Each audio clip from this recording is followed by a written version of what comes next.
Good evening and welcome to CBC Windsor News at 6. Meg's away tonight. I'm Chris Ensing. Thanks so much for spending part of your day with us.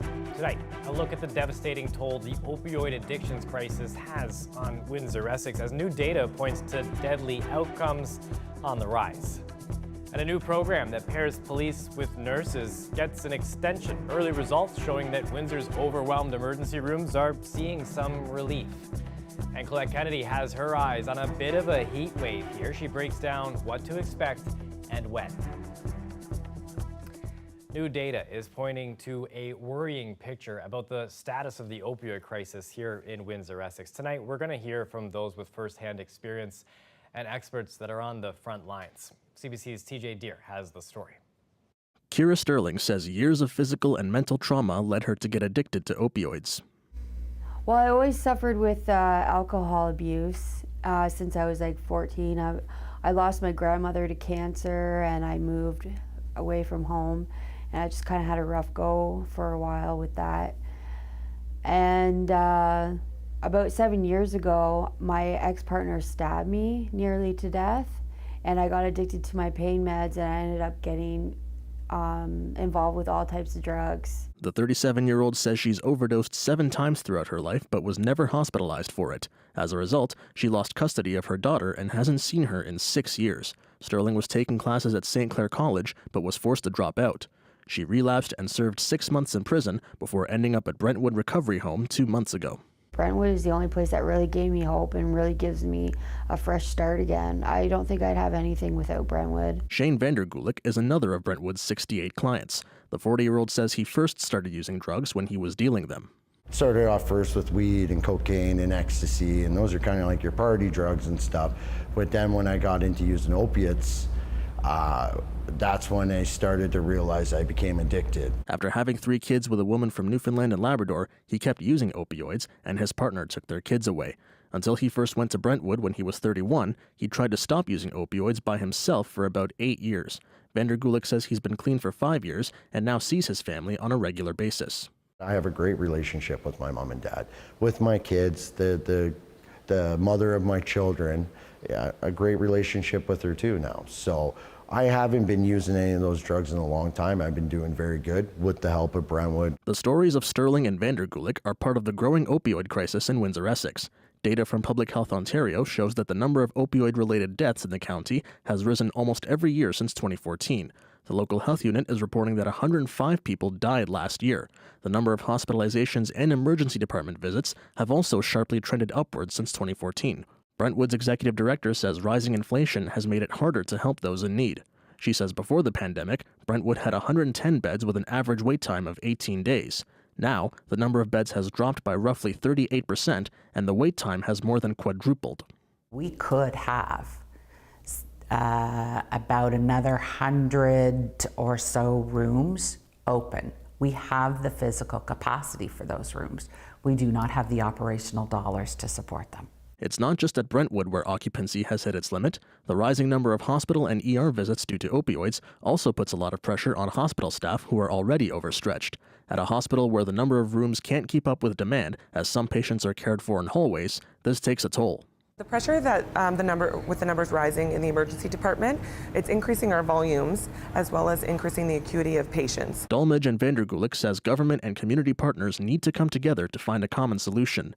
The director of public health programs at the local health unit says alongside their local partners, they're trying to solve the problem through its community opioid and substance strategy. TJ Deer, CBC News, Windsor.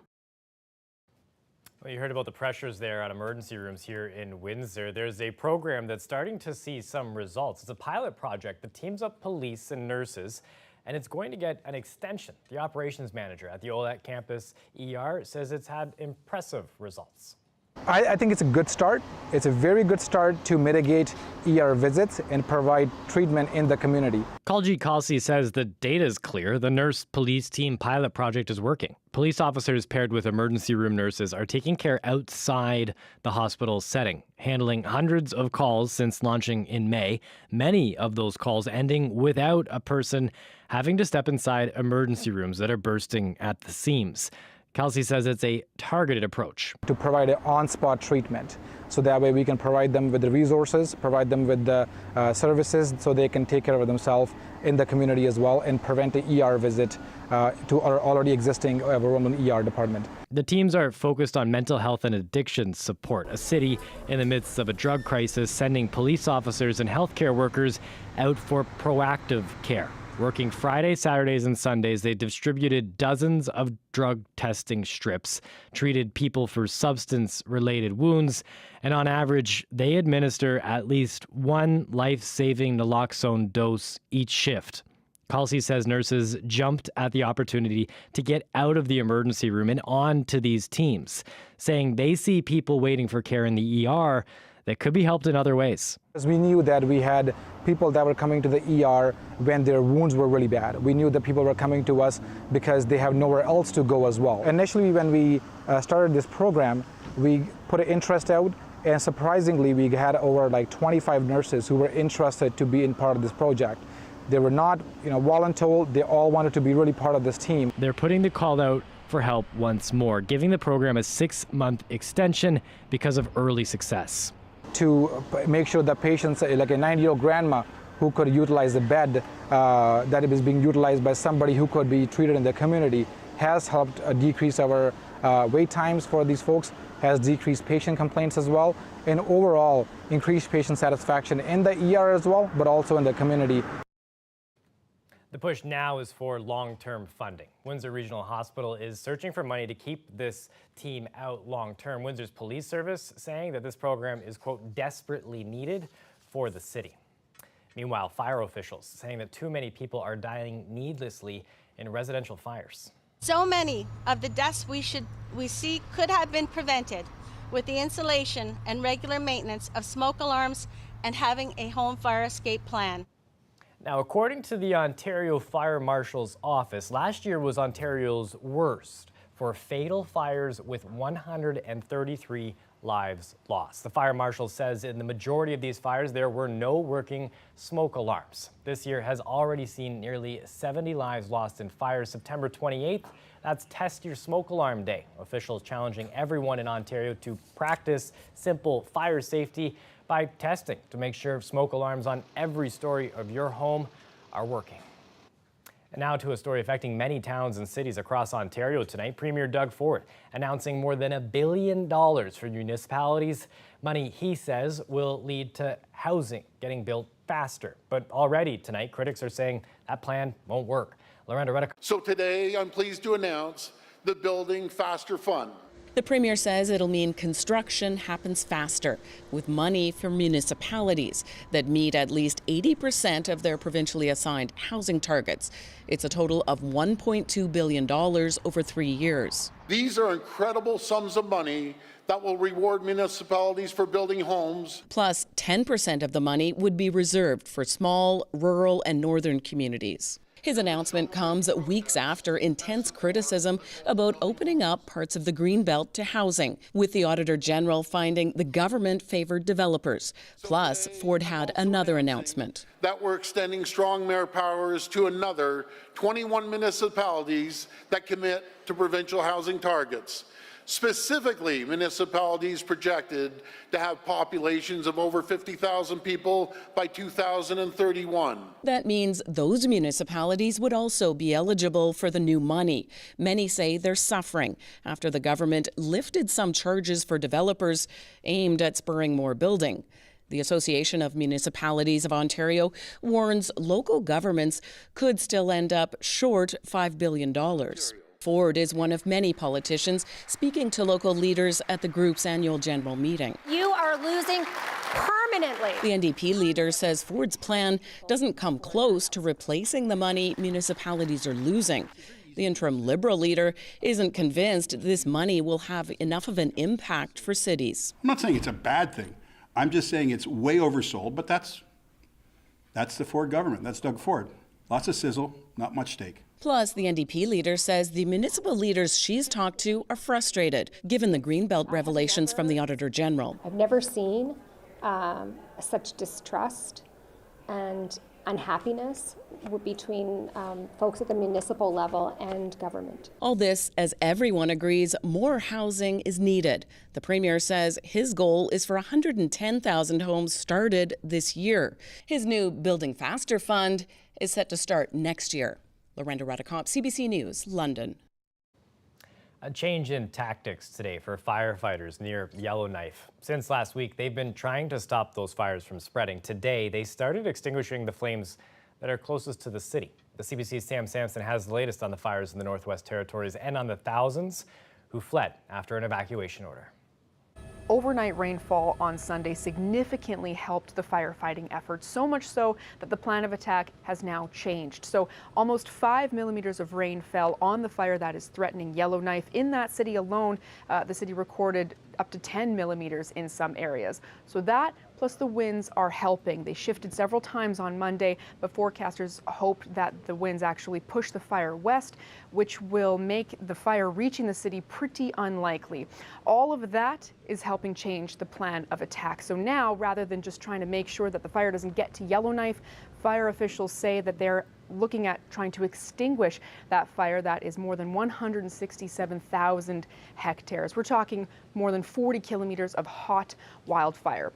Now that change is something that is good news for those evacuees that are spread out across the West. More than 19,000 people were forced from their homes because of all these fires in the Northwest Territories. Some are in Vancouver, in Winnipeg.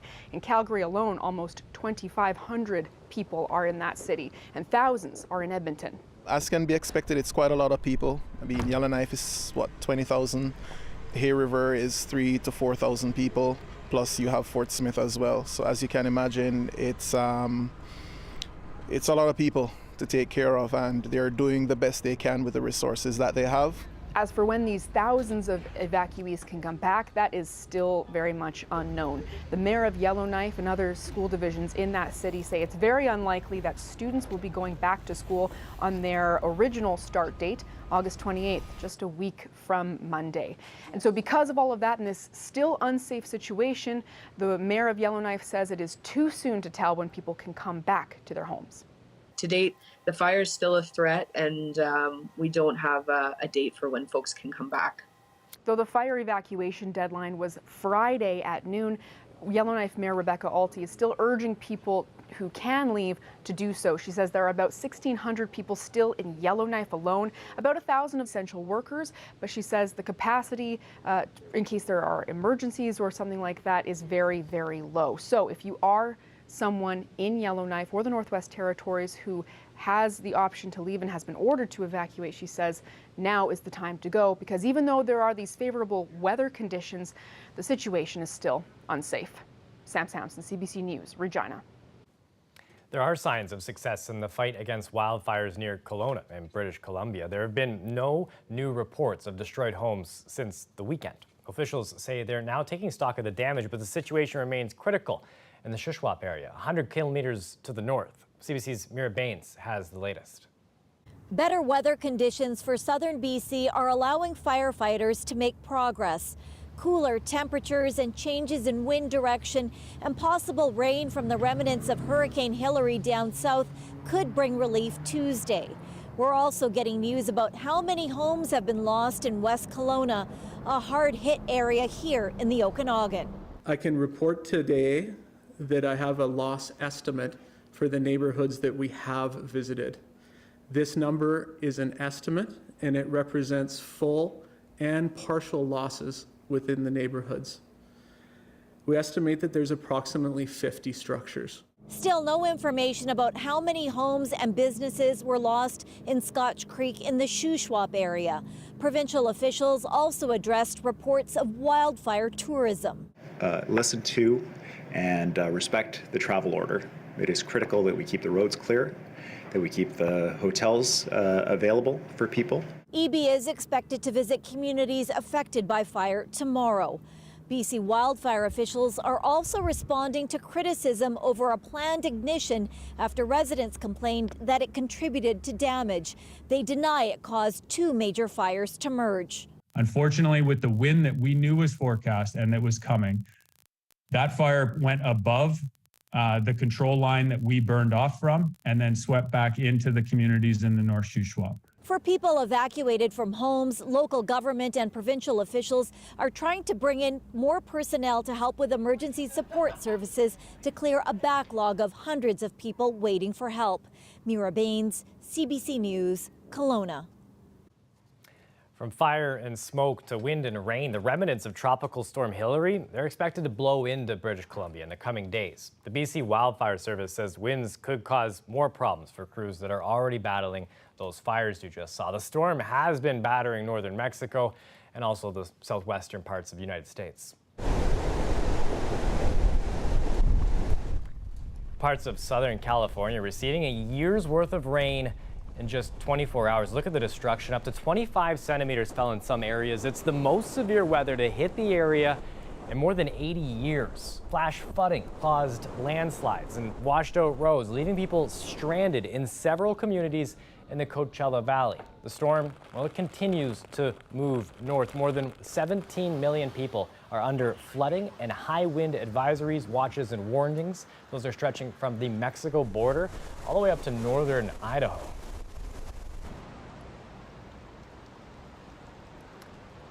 Take a look at that there, a flood in the desert. Las Vegas, to be precise. Hilary brought heavy rain, strong winds to the city as well. The system been downgraded to a post-tropical cyclone. Forecasters warn that it could still be life-threatening as it continues north. We look outside now at our calm day. We've got a little bit of heat coming, but nothing to worry about in the way that we've just seen. Colette Kennedy with the full forecast coming up next.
Colette Kennedy joining us for a live look at the forecast. You were not kidding, pal. Yesterday was a scorcher.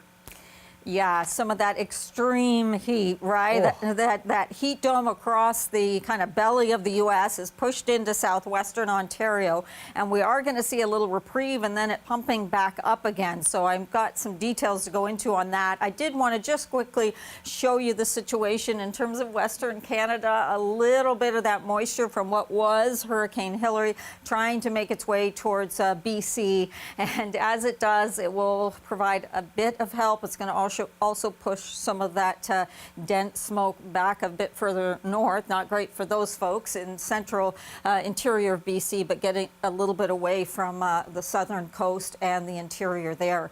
There are the temperatures. I mean, look at some of these high 30s still holding on into the Midwest, even though we got a little bit of a reprieve here. I know there's still some humidity, but in terms of the temperatures on the thermometer, a little bit of that reprieve.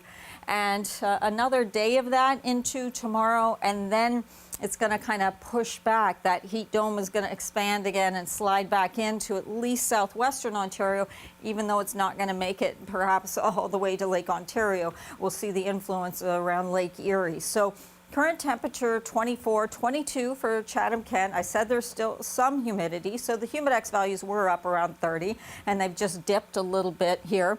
The other thing is I wanted to mention with the smoke, I don't know if you noticed, there was, some increasing smokiness, not just in the upper atmosphere, but towards the surface. And we will get a break from that tomorrow into the later morning. So that has also had an impact on southwestern Ontario.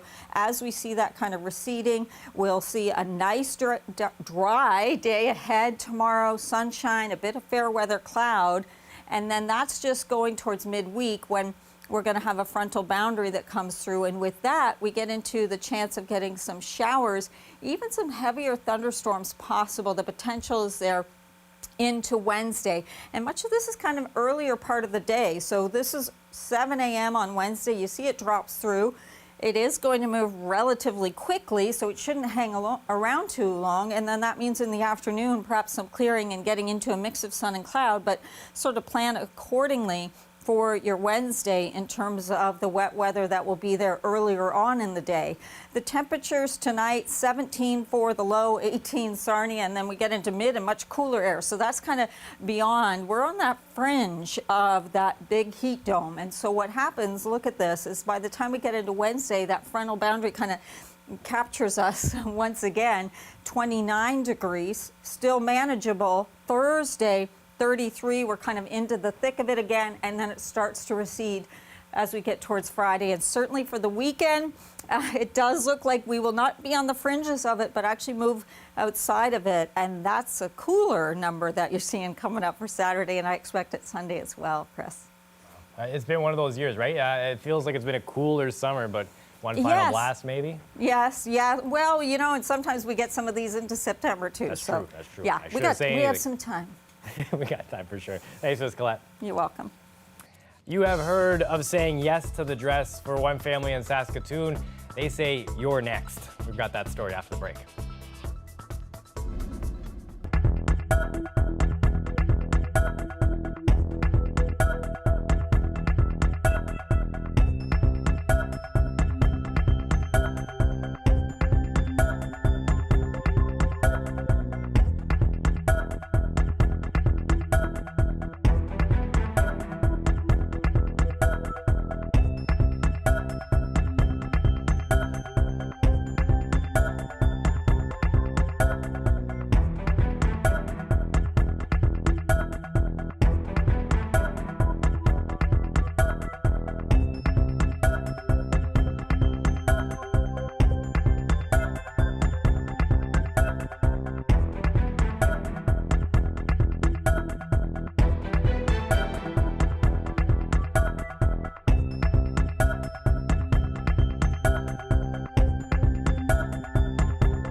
Dozens of employees at TVO are now on strike. We're demanding fair wage increases, knowing that this has been a historically high inflationary time, and for permanent status for the precarious workers at TVO. 74 employees walked off the job this morning saying they were unable to reach a fair and reasonable agreement with their employer. TVO says it's been negotiating with the union for a number of months. The striking workers, they include TV producers, journalists writing for TVO.org, and digital learning content producers. Management says the strike won't impact TVO kids. Shopping for a wedding dress can be stressful. It can be time-consuming, but it's not for one family from Saskatoon. See, they've been passing down the same wedding dress since the 1950s. CBC caught up with the most recent bride to wear it. This is my grandmother's dress. She wore it in 1957. She bought it from a store in Saskatoon on 2nd Avenue. She's not totally sure the store, but she went with her mom to buy it, and yeah, fell in love with it. The very next year, her sister wanted to wear the same dress, so she wore that. And then in the 80s, my auntie Leslie wore it, and then in the 90s, my mom wore it, and then now me. I wore it because I always just grew up knowing of this kind of trend that's been forming in my family, and I just thought it was beautiful too. This dress has just kind of remained on my mind, and it's remained pretty timeless, and I think even with today's trends, it's just so classically beautiful that it just kind of worked perfectly with kind of what I always imagined. Another crazy coincidence, I guess you could say, is that this dress fit so many different body types, yet fit us all beautifully and comfortably. I definitely did like a try on before and was kind of, I guess, pleasantly surprised to see that it fit me too, and it was comfortable. We just had minor fixes with little, buttons falling off here and there, but besides that, no actual alterations to the dress itself has been made since 1957, so it's, yeah, pretty awesome. It's a special thing to be able to wear and enjoy your mom's wedding dress, let alone like your grandmother, so it's really cool, and to be like the 5th woman to wear it is definitely an honor. The dress is open to anyone in our family to wear it. It doesn't necessarily have to be my future daughter. We know that we have cousins in the family who are open to wear it as well, and we hope that the tradition continues, of course, and hope that it remains just timelessly beautiful, and that more women in our family would just be as honored as I was to wear it. It's a beautiful dress. A lot of pressure to keep that thing in pristine condition, especially for whoever's dry cleaning that after this. That is it for CBC Windsor News. Don't forget, for news anytime, go to our website, cbc.ca/Windsor. Thanks for watching. Have a wonderful evening.